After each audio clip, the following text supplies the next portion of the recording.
Well, for those of you joining us on YouTube, welcome back. This is King and Farmer Joe, Season 2, Episode 2.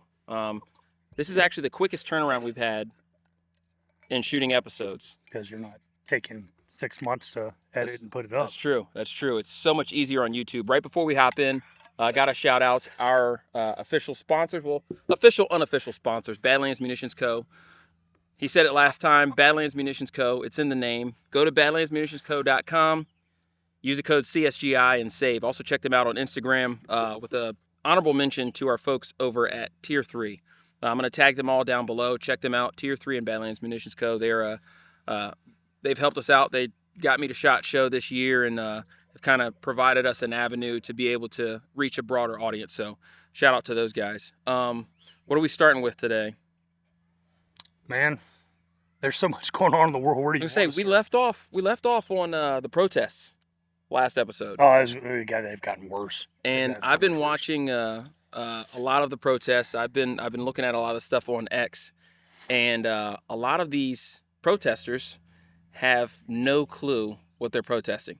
I'm going to tell you, man, words cannot describe how much I just don't care about anything that happens on college campuses. Yeah, it just seems like it's running rampant, and and we see it every year. I mean, it's protest season. I posted it on X earlier today that it's definitely protest season, but people just have this desire to stand for something, and it's like I mentioned it before.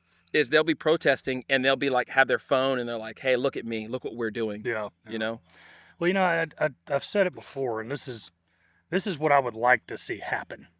So all these public universities that get money and stuff like that, these universities, the administration and the professors in these universities that teach what they're teaching, they're responsible for this. Yeah. They are 100% responsible for this. So what I think should happen.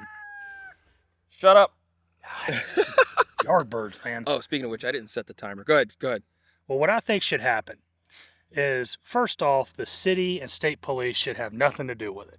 All right? Yeah. These universities have their own police department. Yep. And what should happen is they should just be told, hey, y'all did this, is your responsibility. You get it under control, and until the chaos stops and people start going back to class, no more state money. Yeah. There you go. Yeah, that'll solve it. Get it under control. But my issue, so looking at some of the protests, what are they looking to gain?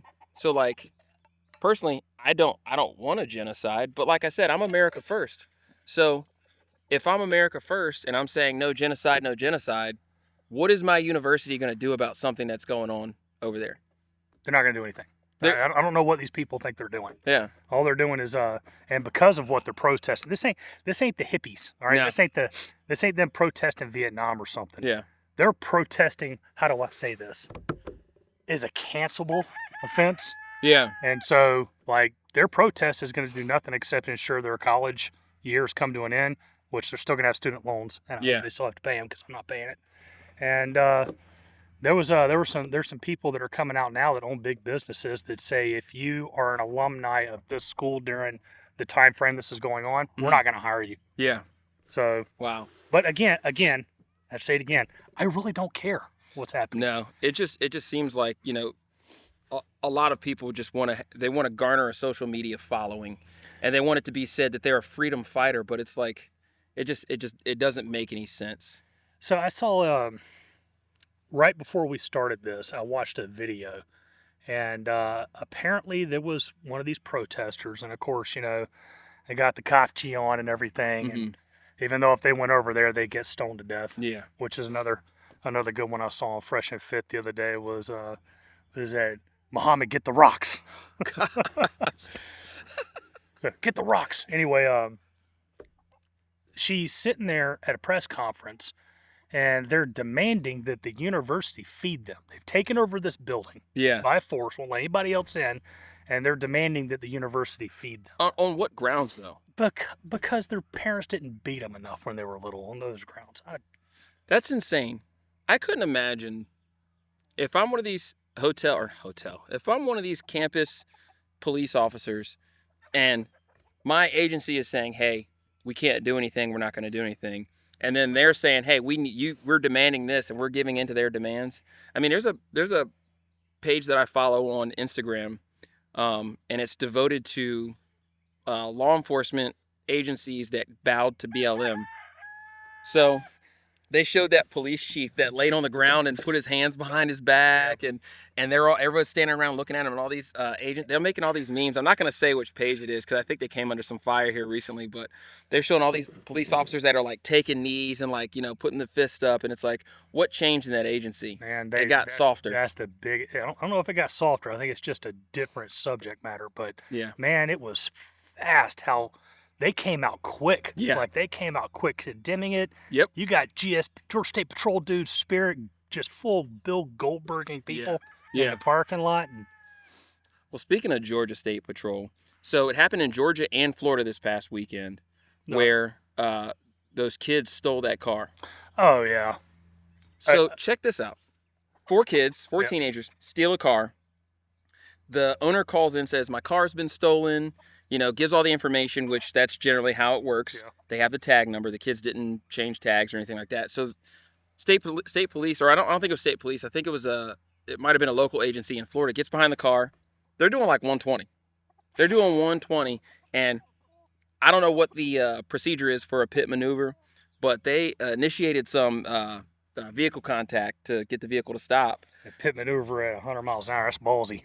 Killed everybody, all the thieves, all the kids that were in the car, killed them all. And so the article read, teenagers killed in high-speed crash when state police. See that. And so it's like they're making it as they're not showing the criminal activity of stealing the car. They're not showing the criminal activity of the driving and going 120 miles an hour. Have they released the photos of the people that were killed? They released one. No, the one in Georgia was one where there was a football player. And they were like, young football player, because the same thing happened in Georgia, but the kids lived. Yeah. They were like, this young football player was in this vehicle, and the police used a dangerous maneuver and knocked the vehicle off the roadway. And it's like these kids. I mean, they're robbing people, they're stealing cars, they're going 100. I tell you, if I'm on the highway and someone hits you, or anybody's on the highway and someone hits you at 120 miles an hour, good luck. You ain't walking away from that. You're done. And so it's like they're downplaying what the kids did, and they're just pointing this finger at the police. And I mean, it's crazy because, any of these pursuits that happen, they go for miles, and you're going that fast. It takes 2 seconds to go. Well, I was wondering if they had released photos or names of the people yet. Yeah, there were some they released, and I don't know the ones, if it was Florida or Georgia. Well, I'm reminded of a thing that I saw a while back called Ann Coulter's Law. Yeah. Have you seen that? Mm-mm. So Ann Coulter's Law states that the longer it takes them to release the mugshots of the people, the greater the chance that they're black. So then that takes you to North Carolina. Charlotte, the shooting that just occurred in North Carolina. Yep. With the marshals, and so I'm getting different words on that. Yeah. So I put it on X. I think it was either this morning or last night. If you're not following, follow on X, Kingpix Media. All it said was release the name of the shooter, or release the shooter's information. And I told my wife this morning, I was like, the longer they take, the more it's probably somebody, one of these marginalized. Goes against the narrative. And so, that's worst case scenario with that whole thing that went down. But the word I'm hearing on that is they were serving. It was local police and federal marshals. Yeah. And they were serving a warrant on the guy for felon with a firearm. Mm-hmm. So they knew he was armed. They knew he was armed. And apparently, the word that I'm getting, and this may be completely wrong. I'm spreading rumors here, but the word that I'm getting is guy came out of the house with a gun. Yeah. And they smoked him. They just absolutely smoked him. And then while they're standing around him, like patting each other on the back or whatever. Yeah. Some female came out the house, whether it's his wife, girlfriend, daughter, I don't know. Female came out of the house and just started smoking dudes. Jeez. And like you killed some U.S. Marshals and some local police. Yeah. Well, I'll say this. Don't bunch up around a body. So just from my short time doing ISR and doing just recon and everything else, and even surveillance, you want to secure the objective, right? Mm-hmm. The house, the residence, the building. You want to secure that. So even if the target is down, if you've been watching, you spend 12 hours on station and you're watching, you know, your target, you're going to know that, hey, there's more than one person in here. There's obviously people here that this person gets along with, people that might sympathize with him. So let's secure the objective. And, you know, even if the target goes down, secure the target and then, you know, secure the objective. But if that's the case, if it happened, how you're saying, you know, how you're hearing that it happened, and that's sad, you know. Well, you know, this brings up another good point. Whether what I said happened or the guy had to stand off and shot a bunch of people, you know, either way, that's expensive. That dude was expensive. Yeah. That dude was really expensive. Yeah. And this is why it's ludicrous for people to think that the police can come and take anything from anybody. Well, I guess if they encountered him in the front yard, they were probably getting set up to surround and call out. I know a lot of my buddies here locally, they've moved away from hitting doors and this no knock stuff and flashbangs, and they just surround and call out. So that loudspeaker is going to get, you know, however much time, and then they give it to a certain few hours, and then they gas the house and go from there. Gosh, that's sad. That's expensive. Yeah. You think about that. If let's just say 1 out of 20 dudes, they go against decides he's not going down, he's going to make it expensive for him. Mm-hmm. There ain't enough bodies. Well, then you look at the anti-gun stuff. If they're going to go around rounding up guns, this is what they can expect. That's exactly pretty much it. You know, the kind of thing that they can expect. It's like, you know, that guy. I'm sure that guy wasn't a saint. They were saying he had a lengthy record, which, you know, neither here nor there. Saint, man. Yeah. And then so when they released his picture, I put his picture on X, and I think the comment was well. And culture's law, man. I mean, it's gosh, it's predictable, but it's sad, you know. Yeah. You don't want to see guys going to work and then getting smoked on the job. Well, speaking of guns, you heard about was it Kentucky? Yeah, I think it was Kentucky. Might have been Colorado.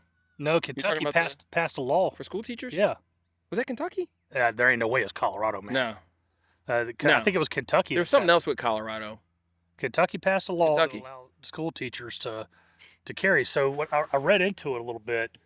You know, I don't ever comment. I barely ever comment on anything on Twitter. I'm just kind of just watching it, just watching everything, watching the world crumble. But there was one that just got to me, and so this woman got on, and she was just talking about, you know, I can't believe you know, I can't have these books, but I can have a gun, blah blah blah. And there was somebody got on there and just flat out told her, like, hey, the law says that it has to be 40 hours of training. Yep. And then on top of that, you have to have a 40-hour local course. Yep. That's post peace officer standards certified.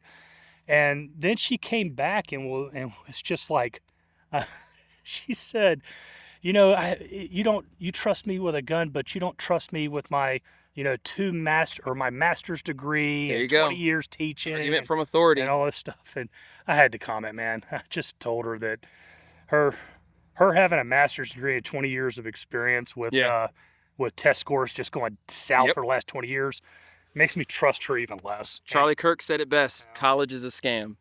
I stand by that. Her job and education is a complete failure. Yeah. And the reason why is that her entire job can be done with a half-decent mama, 2 hours a day as a side gig to her normal duties. Absolutely. And don't act like you're special. That's what we're doing. We're homeschooling. You know, my wife recently went back to work, and, you know, she's not like swamped with work, and, you know, I'm actually, you know, changing trajectory to where I'm going to have a little bit more time to come over here and help dig fence posts and everything else.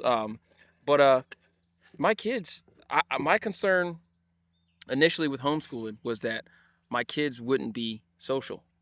And ever since we started homeschooling, it's been 5 years. Ever since we started homeschooling, I watch my kids interact. Whenever we go on vacation, whenever we go, you know, to church and things like that, my kids interact very well. And I'm talking to the point, you know how kids, the way they introduce themselves is, hi, my name's this. What do you like? Oh, I like that. And they just, and my daughters, all three of them, even though the little one's a little turd, they all can do that. And my kids will come over here and get along with your kids. My kids will come over here. The oldest one, she had a great time shooting guns right here on the range, you know? And so it's like we place so much value on, and I was like, I really thought about it. We place so much value on socialization, and so little value on education. Well, it was. I think we said this a while back. My daughter had a birthday party here for all the kids that she does dance with and stuff, and most of them were people that were in different co-ops like us. But there was I think 3 public school kids that came. What are you talking? You talk about being the weirdos these days? Standing off to the side, doing a bunch of nothing. Just God, unable to interact, unable to talk, can't talk to adults, and I don't believe it anymore. These people look at education, and I've been watching a lot of Charlie Kirk on TikTok, and he goes to these college campuses, and these people come by and they're like, college is necessary. He's like, okay, tell me why college is necessary. And they'll throw out something like, oh, well, it's can you do this equation? And he's like, no, have you read such and such? He's kind of a nerd. Like, I think he's kind of like us. He's, well, maybe a little less like me, a little more like you, but he has a great memory to where whenever he reads something, he digests it and commits it to memory. So he brings up a lot of facts. And these people are just steady challenging him. And it's like, he said, and he brings the numbers, 40% of the people who go to college don't work in a field that requires their degree. Yep. He said, furthermore, and then he looks at the crowd and he says, how many of you are taking classes that you don't want to take? Prerequisites or mandatory classes that you don't want to take? Everybody raised their hand. You're paying for it, man. There you go. He's like, you're all paying for books, you're paying for the classes, and you don't even like them. What's one of the biggest lies you were told in school? Well, there's been a few. What's the biggest one you remember? Because I'll tell you which one that was with me. Well, mine I told myself my dad was coming back. Stepping out to get that milk, man. Happens every time. That's true though. I mean, that's Jesus. Trauma dumping right now. It took a dark turn. Well, I was going to say the biggest one that I remember is math teacher tells us we're going to have a calculator in our pocket to do calculations. Yeah. Education changes and dads leave. Yeah, that's true. I'm sorry, man. It happens, man. It happens. But, I mean, that's the thing is that, you have a lot of people who literally think that they're better than you or better than me because their degree or whatever field they're in or whatever field they work in. And, there's a lot of dummies in the military. Like, let's be real. But at the same time, you flip the other side of that coin, there's a lot of guys who are really good at their jobs. Yep. And they really are good at retaining information and doing what they're supposed to be doing. And it just, it kills. So my brother, he's got his master's, and, you get us in a room together, and my brother is very smart. My brother is an intelligent guy. But if we had to figure some stuff out that required, I don't know, these fence posts and these trees and these great outdoors, I mean, guess who's coming out on top? It's going to be me every time. And it's not because he doesn't have a desire to learn it, but that's not his wheelhouse. That's not his thing. I'm glad I took the path that I did. Mm-hmm. And the reason why is there's really no college education you can get for the job that I work in. Yeah. It is experience. It is an extreme trade school experience. Mm-hmm. Yeah. And there's really only one path you can go to for it. So I haven't had to worry about, an education in order. You've been doing it for a long time. I've been doing it for a long time, and it pays very well. Yeah. So, you don't have to go to college. You just have to be really good at what you do. Yep. And my oldest, she's graduating, mm-hmm. and I told her she didn't have to go to college, but if she's not going to go to college, well, first off, I told her the only way I'm signing off to pay for college is if she goes to a STEM field. Yeah. If she doesn't go to a STEM field, I'm not paying for it. I ain't letting her run off and sow her rates on my dime. That's not going to happen. No.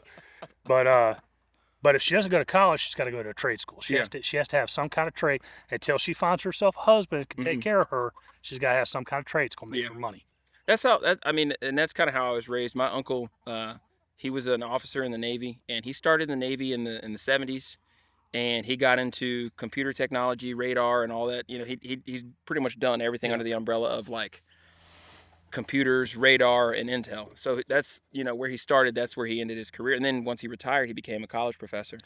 And he told me, he would always say that to me. He was the one. He said, "Look, you don't have to go to college." He said, "But you're either going to learn a trade before you graduate high school, and start a trade before you graduate high school, or you're going to graduate high school and have a game plan." He said, "If you graduate and don't have a plan, you're not going to do anything. You're going to waste your time." Well, and boy, was he right. And I still ended up wasting some time, but you know.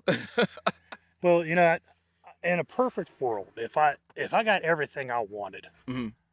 my daughter is 17. She's about to be 18. If I had perfect world, she finds herself a good man in the next 2 years. Yeah. And gets married, and goes and does the housewife thing. Mm-hmm. My wife don't work. Yeah. I don't want my wife to work. My wife worked until we had our. She was down for a while when we had our first kid. Then she went back and got a job because the kid was old enough to go to school and everything. Yeah. And this is back before we lost complete faith in the public school system. Yeah. But second one came around, she didn't work no more. And I don't Were y'all on post? Y'all were on post, weren't you? Yeah, she didn't go. No, we didn't live on post. You We did on the first one. Mm-hmm. But no, man, she ain't working. Yeah. And even if all my kids leave the house tomorrow, she still ain't got it. She ain't gonna go work. Yeah. I'm not gonna do that. Her job is take care of the house Mm-hmm. and take care of the kids. Yeah. And my job is to provide her with a domestic situation so she can do her job. And you guys work well together to where that's what you've aligned for your house. Yes. And I She, think she very much enjoys being a housewife. Yeah. And I very much enjoy providing. Yeah. And I think that's what's important is that you see a lot of these podcasts that are women versus men, and I would hate to be in the dating game these days. No, yeah, I think yeah. it would just be absolutely insane. It's kind of crazy to think that back when I first started dating my wife, I told my daughter about the old door unlock test. You ever hear about that? Yeah. So I only ever done that once in my life. Once in my life, and the one time I did it was with my wife. Really? And She unlocked it for you? Yeah. And I had an old 1992 Chevrolet Lumina, and there wasn't no hitting no button. no, there was all the way across there. no button. And these cars are wide, Yeah. And so yeah, we on our first date, I showed up to the house, and I met her dad, and I remember I came outside, and the car was so old it had a separate key for the trunk and the doors, or The square key, round key. Yeah. Yeah. And so I was so nervous because this was like a real date, and I used the wrong key, and then so finally I get the door open, I open it and shut it, and then I walk around the back and I'm watching her, and sure enough, she leaned all the way over and hit the door. Kids today don't know about that. Nope. When I'm walking down the road or down a sidewalk with my daughters, they know which side to walk on, and they know if they're not on the right side, I'm going to correct them. Or if they figured out on their own, they correct themselves, and it's all a part of just teaching them how to be protected. Well, I'll tell you this. My one of the reasons I enjoy watching those podcasts while I'm working, I'll pop my ears in. Oh, they're entertaining. I love watching or love listening to them, and the Yeah. reason why is because they just bring in all these girls that are just out of their mind. Yeah. And then Delusional. And then they spend 3 hours just telling them they're dumb hoes, and then they end the podcast. And that's just, to me, that's funny. Yeah. But you got That's definitely you got to entertaining. think about it like this. The one thing that they say that I absolutely agree with, and you hear it quite a bit, including the what's the MGTOW movement. Yeah. And that is, well, first off, I ain't down with any of that stuff. I'm been married for 20 years now. I'm very happy. Yeah. Whole 9 yards. But one of the things they do talk about that makes 20 years makes a lot of sense is that women are born with value. Yeah. Men have to create their 100%. value. And the reason why, no matter what happens, if my wife got into a car accident, was a vegetable tomorrow, I would never leave her because she married me when I had nothing. Dude, I'm telling you, you're preaching the choir, man. Yeah, she married me when I didn't have anything. That woman has earned her place. We got married, I think I was 22.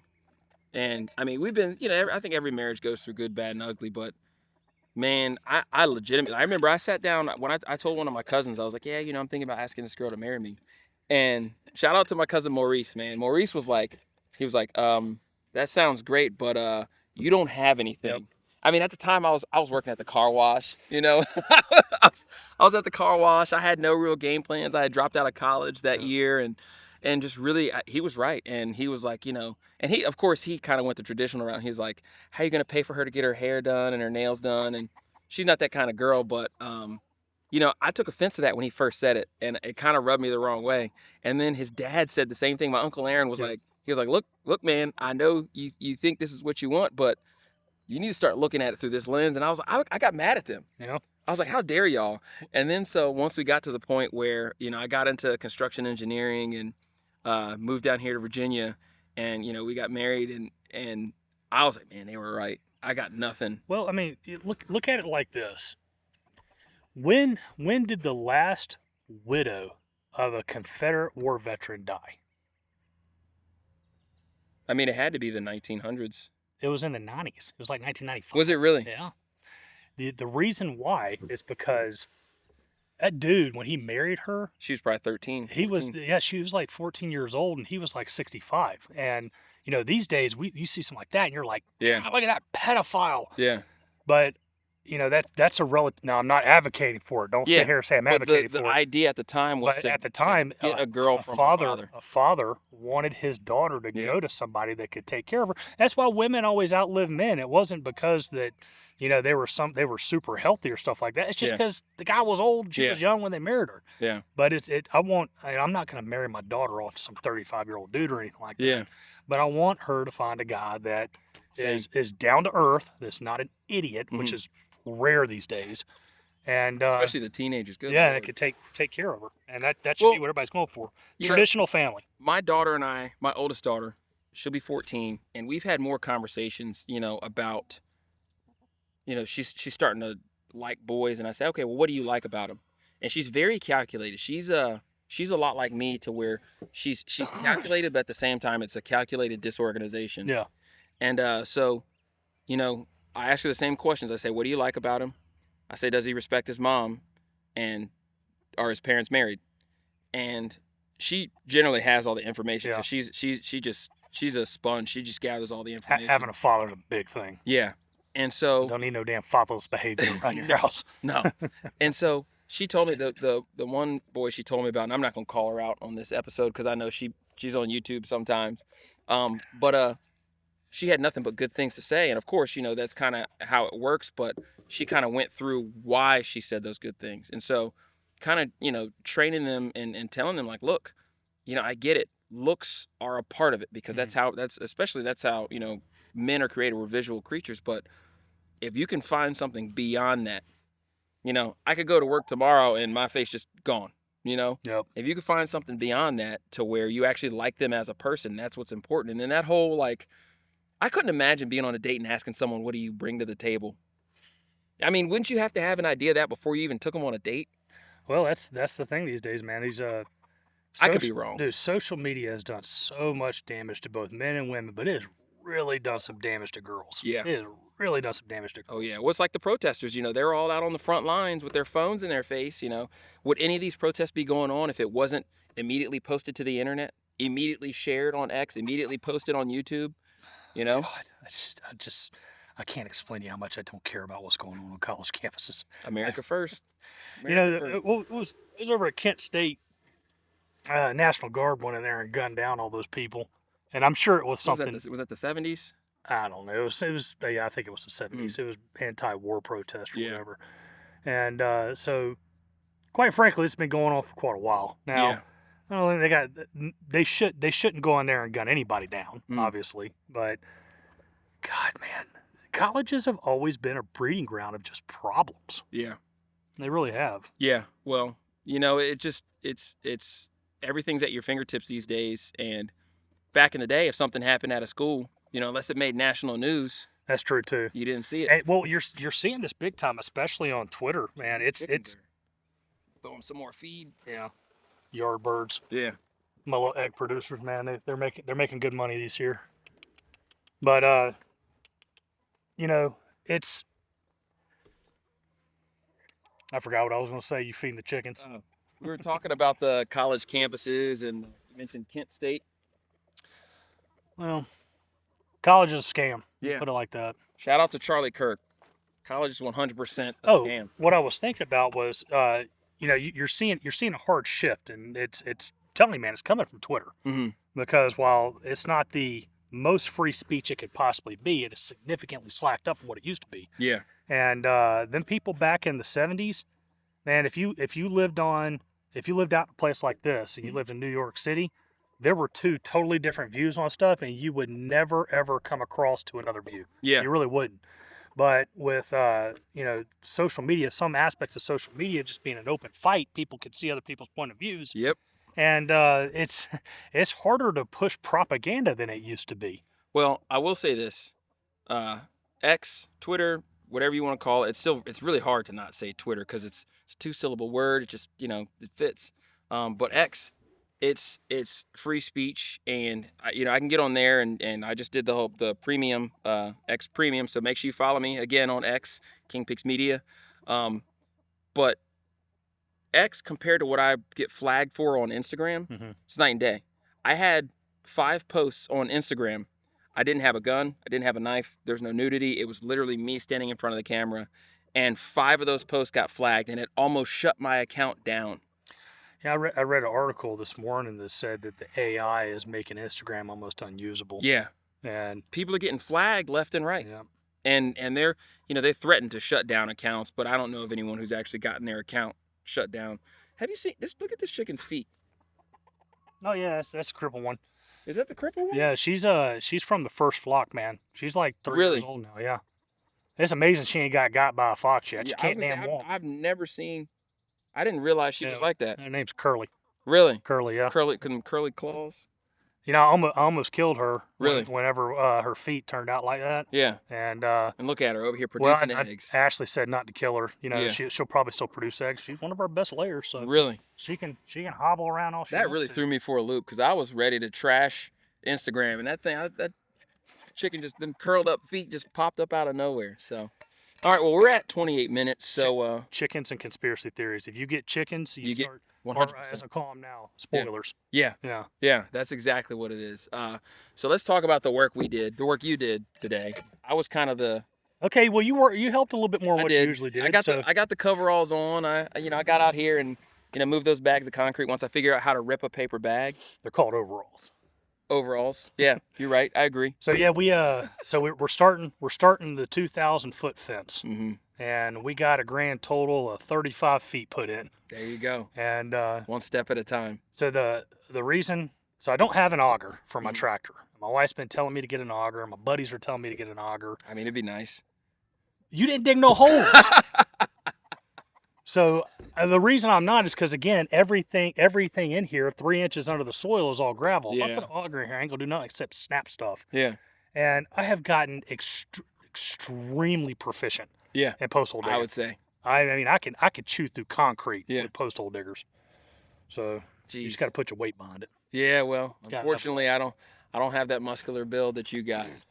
So, all right. Well, we're at 30 minutes. Like I said at the beginning, make sure you guys check out badlandsmunitionsco.com. Do you have anybody to shout out? I know we normally do Firearms Policy Coalition. Yes, always. Always follow those. Always follow those guys. Running. Yeah. Who else? Well, you usually do LS Tractor. I ain't heard from him, so he ain't getting nothing more out of me. Nah, one of these days we'll park a tractor back here where the 4-wheeler is. Oh, Ford. The engineers at Ford that put the oil filter where it is. Go to hell.